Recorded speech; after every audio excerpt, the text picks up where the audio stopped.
How's it going, everyone? So what I'm going to be talking about today is the upcoming main event for the UFC Fight Night card from Boston, Massachusetts on January 17th, which pits TJ Dillashaw versus Dominic Cruz for the bantamweight title of the world. But as always, before I get into that, I'm just going to take a moment to thank my sponsors.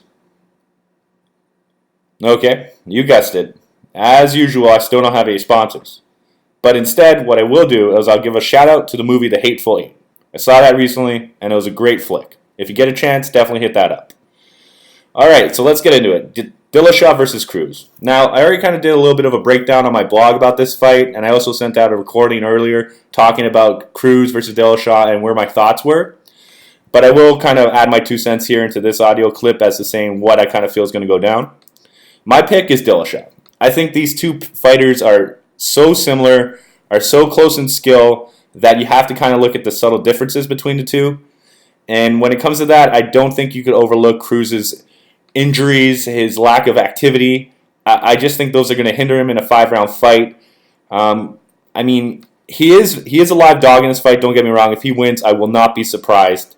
But I'm going with the champion on this one. I think his level of activity, I think the fact that he's looking better and better each time out, I think those factors are going to play huge. I just see this fight going the distance, to be honest. I don't see anyone getting stopped. And in a 5-round fight, I have to favor Dillashaw. I'm hoping Cruz will win. That's the guy I want to see win. He's the one I'm going to be cheering for. But being objective here, I have to go with Dillashaw. I think he has less question marks around him.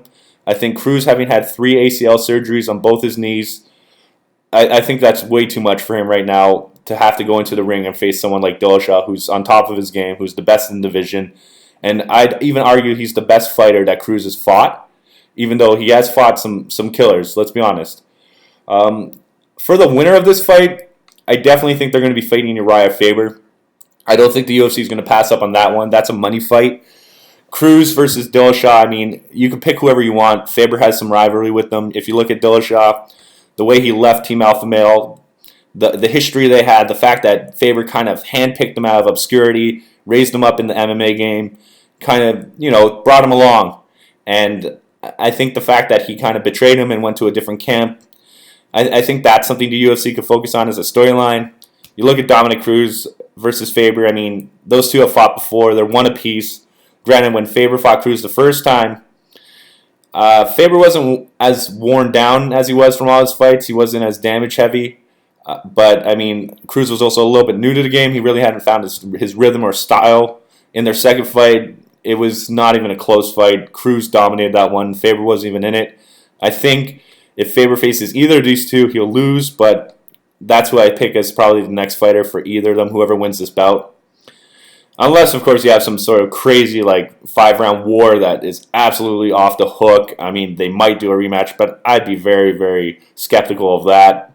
So, as I said earlier, TJ Dillashaw is my pick. I think these fighters are too similar, too close in skill, so you have to go with the things that kind of stick out as questionable, and that falls on Dominic Cruz's activity and his past injuries.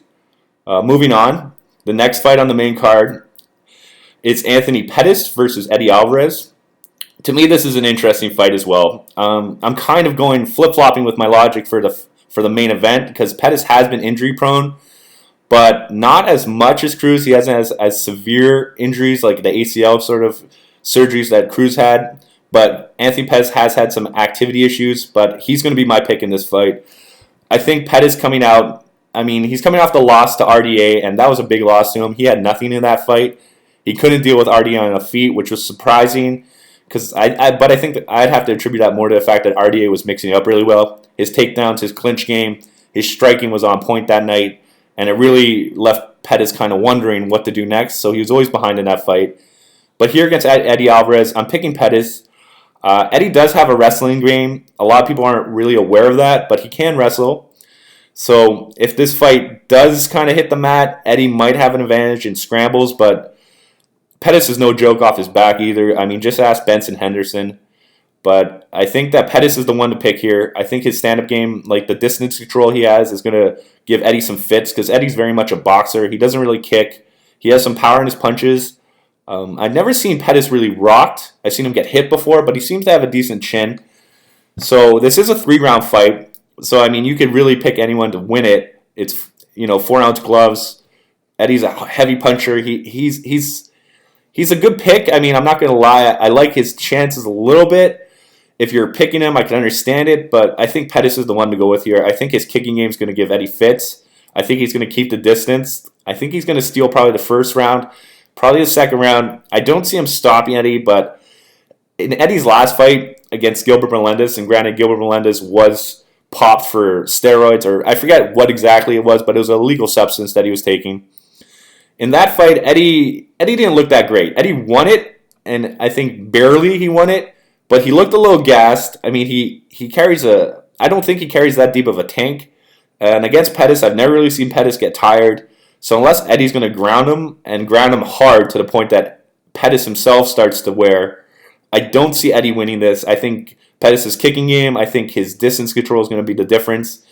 If Eddie does win, it's going to be through clinch work, dirty boxing, maybe catching him on the feet. But looking at it, I don't think he has an advantage on the feet. I think Pettis has the edge there. On the ground, I think Pettis has the edge as well. I think his submission game is a little bit better than Eddie's. Eddie's top control might help him a little bit for moments in the game. I think he might be able to control him a little bit on top, but I don't think that's going to save him, or I don't even think that's going to bring him to W. So my pick here is Pettis. I think it's a good fight for him coming back off the RDA loss. He's had some time, so there's question marks there with his. I believe he injured his left hand. He had surgery on it. So I think, Pettis is the pick here. I can definitely see Eddie winning. This whole card is pretty much coin flip fights, but I have to go with Pettis on this one. I think he's just the better fighter overall. I think Eddie's a little worn down in his career. I think Pettis hit it on the head when he was talking in the conference call saying, this is Eddie's last chance at a title run. Because, let's be honest, Eddie was in wars with Michael Chandler. He went through the ringer there. He took a lot of damage. I think Pettis is going to put it on him. I just think he's going to pull away with it. I can see this one being a decision as well. But I think his kicks are going to be a big difference. And I don't see Eddie winning. So I'm going with Pettis on that one. The next fight on the main card is Travis Brown versus Matt Mitrione. This one's interesting. I mean, it's heavyweights. And with Brown, you never really know who's going to show up. I mean, he proved his mettle against Alistair Overeem. He was taking some vicious knees. And honestly, I thought Reem was going to stop him with that. But he kept his composure, and he kicked him right in the face with a beautiful strike, knocked him out. So I think Brown's going to be the one to win. I think he'll be physically stronger than Mitrione. Mitrione's not a huge heavyweight. He's athletic, but I think he has a bad fight IQ. His fight against Big Ben Rothwell, was a fight that kind of made me come to that conclusion that he's not the... When he feels uncomfortable in a fight, he makes bad choices. He was winning on the fight against Big Ben. He shot him for an unadvised takedown. Big Ben grabbed his neck, and that was all she wrote. And I think Brown has proved that if you shoot in on him, he's a threat. If you don't take him down to the ground right away off of like a double leg, if he's up against the fence and you're working for trying to get him down to the ground, he will nail you with some elbows. I think he has the advantage physically in this fight. Skill-wise, I'll probably say he's got the edge there as well. I don't see how Mitrione wins this. I think that granted, Brown took some shots. His chin's a little questionable. Arlovsky proved that. But then again, I don't really have that much faith in Mitrione's chin. I think when he gets hurt, he breaks. I'm going with Brown on this one. It's not a huge pick here. I think just Brown has the overall better game in the areas that Mitrione's strong in. I think Brown's better. I wouldn't be surprised if Mitrione caught him and ended Brown. Like, Brown's chin, as I said, was a little suspect in some of his most recent fights. And with heavyweights, that accumulates a lot faster. You don't really take those shots as well. Those guys are throwing huge bombs. I mean, they're just so big. So my pick here is Brown. Moving on to the next fight, you have Ross Pearson versus Francisco Trinidado. This one, I'm going with Francisco on this. I think Pearson hasn't looked that great. I mean, you could point to his Diego Sanchez loss and be like, he was absolutely robbed, and I agree with that. But I think Pearson's been looking on and off. He hasn't. I mean, he just hasn't had that fire that he had on Tough. His game's kind of rounded out. He's a stand-up fighter. He knows how to get off his back now. He knows how to survive a little bit on the ground. But Francisco's a beast with his BJJ. His striking's top-notch as well, so I don't think Pearson's really going to have an edge there. I just see Francisco wearing him out a little bit, clinch-wise, and then getting him to the ground, and I think that's where the huge advantage is for Francisco is on the mat. I just haven't been impressed with Pearson as of late. I think he's coming off 1 win, 1 loss, 1 win, 1 loss, something along those lines.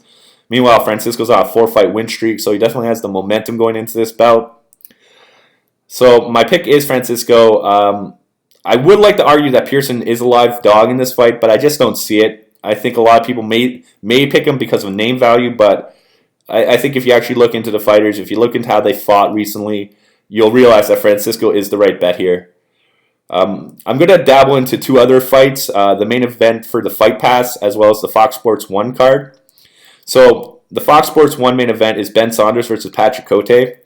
And being a Canadian, I definitely want to root for Cote, if not just for the fact of his tough career where he came up with the best song ever, which is obviously his last name over and over again. Cote, Cote, Cote, Cote. Great song, love it. Anytime I have drinks, watch fights, he fights, you know that's coming out.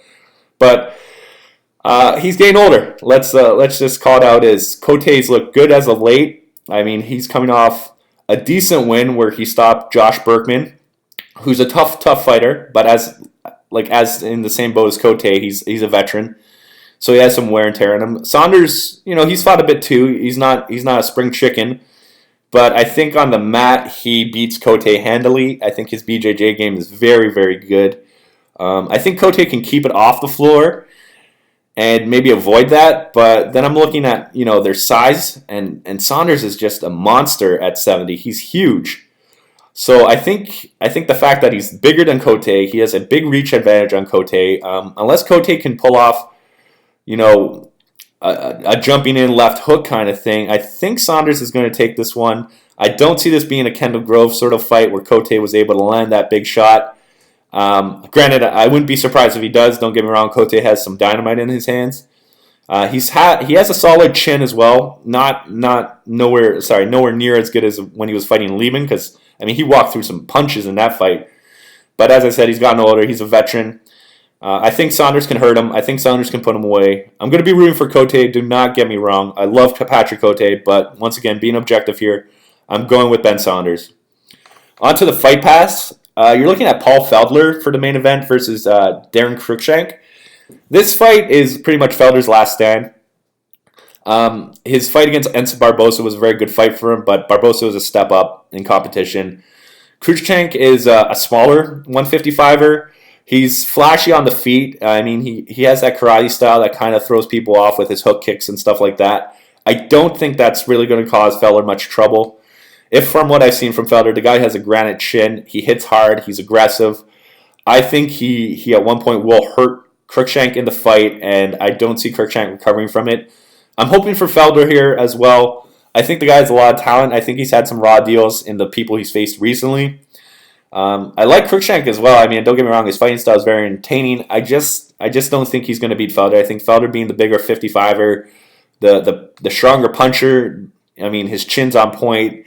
He just has those tangibles that really points towards him as being the favorite in this bout. So that pretty much wraps up my summary of the UFC Fight Night card, January 17th from Boston. Overall, I'm excited for this card. I'm definitely going to be watching. Hit me up on Twitter. I'll be doing not a play-by-play, but I'll definitely be mentioning who my picks are, what I think of each fight, what I think of each round. So that's the no subject at Twitter. Hit me up there. As always, guys, keep it real and have a good one.